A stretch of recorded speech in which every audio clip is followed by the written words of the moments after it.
Hello everyone. आज बात करते हैं धार्मिक यात्रा की।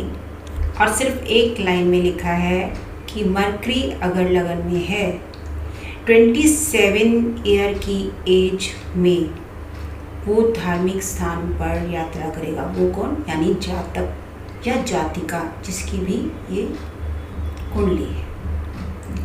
अब धर्म यात्रा का संबंध क्या है कि सब लोग हमारे यहाँ तीर्थ हैं, चारों धाम हैं, इतने सारे तीर्थ हैं, ज्योतिर्लिंग हैं। शास्त्रों में लिखा गया है कि जो भी यहाँ पर जाता है उसका मोक्ष होता है। एज पर विष्णु पुराण में जबकि लिखा हुआ था ज्ञान के द्वारा मोक्ष है। तो वाइस एंड वर्षा, मैं देखिए कोई गुरु इस समय है नहीं, एवी सर की डेथ हो चुकी है, तो मैं कुछ चीज़ें भगवान पर छोड़ देती हूँ कि भगवान, क्योंकि ये बोलते हैं कि लॉ ऑफ अट्रैक्शन है कि आप पूछोगे तो आपको जवाब ज़रूर मिलेगा। तो भगवान का काम है हमें जवाब देना।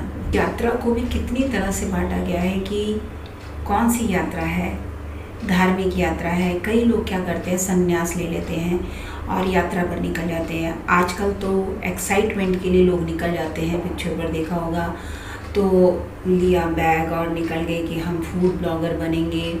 और कई लोग एडवेंचरस होते हैं। मैं एडवेंचर की बात इंडिया में तो नहीं कर रही, यहाँ तो किताबी कीड़े ही आपको मिलेंगे कि IAS और IBS। तो कई लोग एडवेंचर के लिए निकल जाते हैं। तो लेकिन ये सारे कॉम्बिनेशन अलग अलग हैं धर्म की यात्रा के लिए। अब धर्म की यात्रा जो लिखी हुई है उसका कॉम्बिनेशन ये है। अगर आप मुझसे पूछो कि मैं कहीं नहीं गई, एक बार वाराणसी और अभी द्वारका जी, मैं कभी कहीं नहीं जाती। मुझे ज्ञान में कहते हैं मन चंगा ते कटौती च गंगा। कहीं पर जाने की ज़रूरत नहीं, ज्ञान यही है तो सब कुछ यही है। कहीं पहाड़ों पर, पर्वतों पर आप कहीं चली जाइए, कहीं भी आपकी यात्रा, अगर पीछे मन आपका डिस्टर्ब हो जाए कि बच्चे क्या कर रहे होंगे। कई लोग तो देखिए यात्रा उस समय करते हैं जब अपना कंफर्ट जोन देखते हैं कि बच्चे की शादी हो चुकी है, अभी धार्मिक यात्रा पर निकल रहे। हमारे इंडिया में है ही ऐसा कि अपना पहले सारे काम कर लें, उसके बाद धार्मिक यात्रा करनी, कर तो लिए। तो ये यात्रा नहीं, इस यात्रा का आप टैगलाइन किसी पर भी मत दीजिए कि वानप्रस्थ में करनी है, बचपन से करनी है, या जब हमें बुढ़ापा आ जाएगा तब करनी है। आप कभी भी यात्रा कर सकते हैं जब आपका मन करे। ये जो हमने सेट करा हुआ है कि हमको इस समय यात्रा करनी है, ये हमने ही सेट करा है। शास्त्र में कहीं भी कुछ भी मेंशन नहीं है। जब जिसका मन करे, और मोस्ट इम्पॉर्टेंट कि अगर यात्रा भी करनी तो पैसे से ही, बिना पैसे की तो यात्रा नहीं है। तो ऐसे किसी को बोल देना कि आप जब 12 ज्योतिर्लिंग के दर्शन कर लेंगे आपके यहाँ बच्चा हो जाएगा।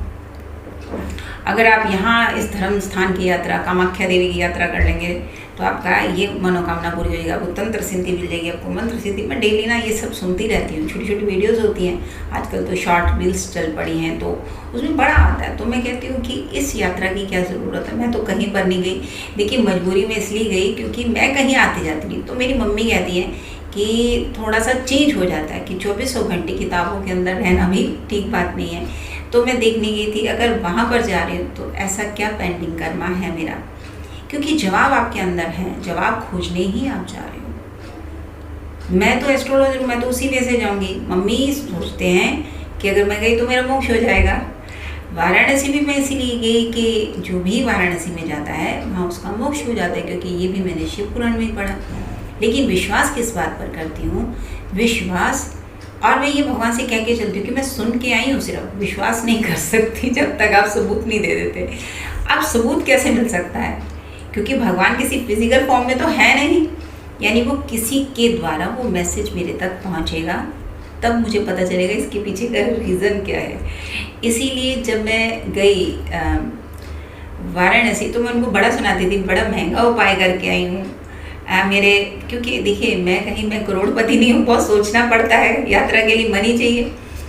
तो बाद में मुझे जब पता चला कि ये जितना कुछ उस समय कहते, जब तक बहुत नेगेटिव चीज़ें नहीं हो जाती कोई भी आपकी यात्रा सफल नहीं होगी, कोई उपाय ही फलित नहीं होता। जितना ये प्लेनेट है आप पर जितना नेगेटिव वो इम्पैक्ट डालेंगे, इसका मतलब वो फलित ही हो चुका। अगर आप किसी यात्रा पर चल पड़े हो तो वो फलित हो चुकी। अगर आपने मन में सोच लिया कि मुझे इस धाम को करना, वो हो चुका। ये तो मानने की बात है कि नहीं, मेरी बॉडी जाएगी तभी मैं उसका प्रेजेंस मानूंगी। जितने विघ्न आएंगे, ये मैं जानती क्यों आ रहे हैं, क्योंकि ये सफल होना है। इसीलिए धर्म की यात्रा के लिए, धार्मिक यात्रा के लिए आप उधार लेके करते हो, दुखी मन से करते हो, एक एज में आके करते हो, स्वार्थ से करते हो, किसी के कहने पर करते हो, कभी फलित नहीं होनी है। भगवान ने कभी नहीं कहा। अगर वो ये कहते हैं हर कण में मैं हूँ, नर में नारायण हूँ, तो आपको लगता है कि आपको किसी यात्रा की ज़रूरत है? फिर तो आप दोहरी ज़िंदगी जी रहे हो। यानी आपके पास पैसा होगा तब आप अपनी स्टेटमेंट बदल दोगे और अपने स्वार्थ के लिए कि मैं यहाँ जाऊँगा तो ठीक हो जाऊँगा, किसी ने मुझे बोला है कि उज्जैन में जाके मैं पूजा कराऊँगा तो मैं ठीक हो जाऊँगा, तो मैं इसलिए स्टेटमेंट चेंज कर रहा हूँ। आप बदलते हैं बार बार। अगर आप बार बार अपने आप को बदलेंगे तो आप कुछ भी नहीं हाथ लगेगा।